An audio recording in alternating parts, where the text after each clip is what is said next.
নমস্কার বন্ধুরা, আবারও এসে গেছি একটি খুব সুন্দর টেস্টি একটি দারুণ রেসিপি নিয়ে। আজ আমি পোলাও করে দেখাবো। দুভাবে কিন্তু পোলাও করব আমি আজকে।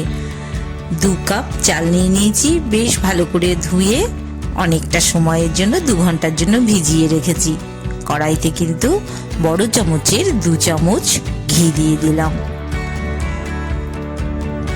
ঘিটা কিন্তু গরম হয়ে এসছে।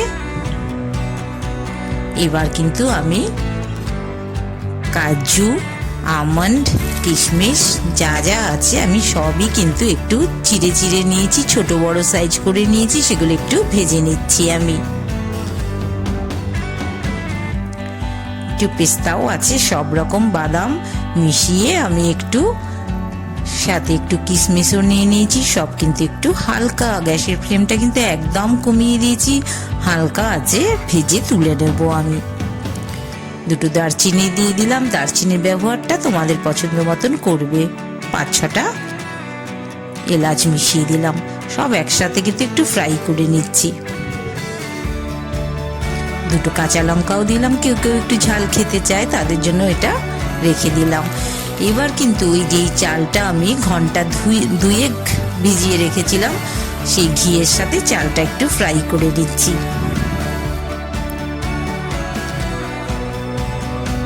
গ্যাসের ফ্লেমটা কিন্তু অবশ্যই তোমরা মিডিয়াম করে নেবে।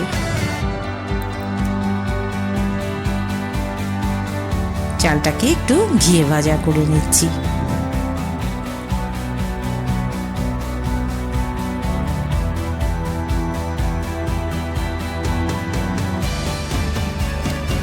এবার কিন্তু আমি পরিমাণ মতন 2 কাপ চাল নিয়েছি, তার জন্য কিন্তু আমি আমার এই চামচের 2 চামচ লবণ দিচ্ছি। একদম দেখো চালের যে এক্সেস জলটা ছিল সেটা কিন্তু এখন কেটে গেছে। এবার আমি 2 কাপ চালের জন্য কিন্তু আমার 4 কাপের থেকে 5 কাপের মতন জল লাগবে।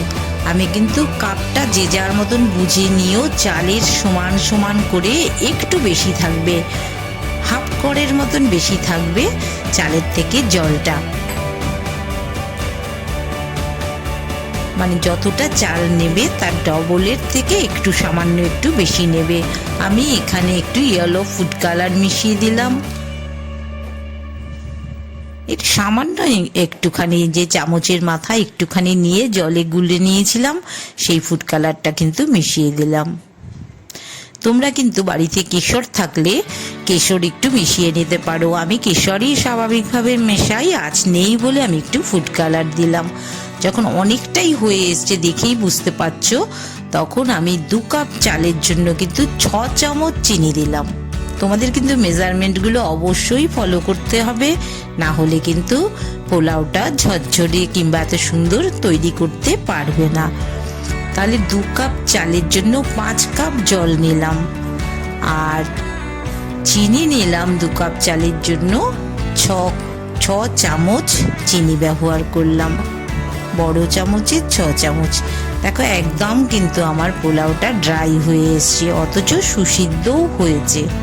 সেদ্ধটা বেশি হয়ে গেলে তো আর ভালো লাগবে না খেতে। আমি একটু হাত দিয়ে একটু পিষে দেখে নিচ্ছি যে সেদ্ধ হয়েছে কিনা।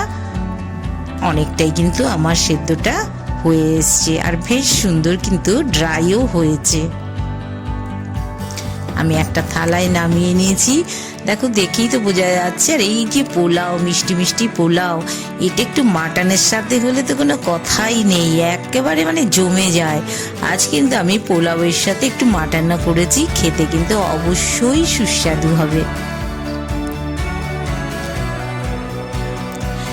এবার আমি তোমাদের একইভাবে পোলাও করে দেখাবো। সেটা কিন্তু মাইক্রোওভেনে খুব সহজে যারা করতে চাও করে নিতে পারো। চালটাকে ঠিক একইভাবে ভিজিয়ে নেবে।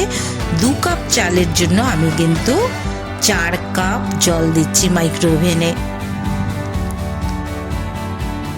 যেভাবে তোমরা যেই কাপে চাল নেবে ঠিক সেই কাপের ডবল কিন্তু জল দেবে। আমি চাল অবশ্যই আগে চালটা ভিজিয়ে রাখবে, আমিও ভিজিয়ে রেখেছিলাম। 1 চামচ মতন লবণ দিয়ে দিলাম। সামান্য, দেখো সামান্য একটু চামচের মাথায় একটু ফুড কালার দিয়ে দিলাম। আবারও বলছি, কেশর থাকলে অবশ্যই একটু কেশর ভিজিয়ে রাখবে, সেটা অনেক বেশি স্বাস্থ্যকর। এক টুকরো দারচিনি দিয়ে দিলাম, কয়েকটা লবঙ্গ দিলাম, দুটো এলাচ দিলাম। এলাচটাকে কিন্তু একটু ফাটিয়ে দিচ্ছি। এই দেখো কাজু কিশমিশ এগুলো কিন্তু সব একসাথে আমি বাদামগুলো নিয়ে নিয়েছি, যার যেরম বাড়িতে থাকে, যে যেটা খেতে ভালোবাসো একই সাথে কিন্তু সব দিয়ে দিচ্ছি। এই চামচের দেখো কতটা ঘি দিচ্ছি, 1 চামচ হয়ে গেল। 2 চামচ কিন্তু আমি ঘি দিয়ে দিলাম। একইভাবে পুরোটা কিন্তু আমি রেডি করে বসিয়ে দেবো। একটু ঘি দেওয়ার পরে ভালো করে নাড়িয়ে দিলাম। এবার কিন্তু যেটা রাইস কুকারের মতন যেটা আছে বাটিটা, বোলটা, সেই বাটিটা কিন্তু মাইক্রোওভেনে ঢুকিয়ে দিয়েছি আমি। টাইম সেট করলাম 12 মিনিট।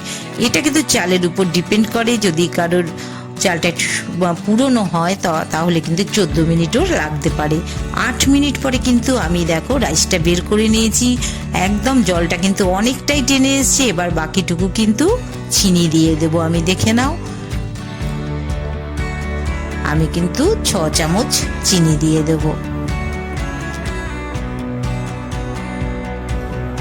আমি এই মুহূর্তে কিন্তু আমি এই যে পোলাওয়ের ভাতটা, এটাকে কিন্তু আমি বাইরে নিয়ে এসেছি।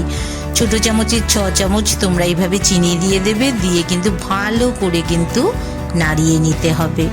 দেখেই বুঝতে পারছো আমার কিন্তু পোলাওটা অনেকটাই হয়ে এসছে।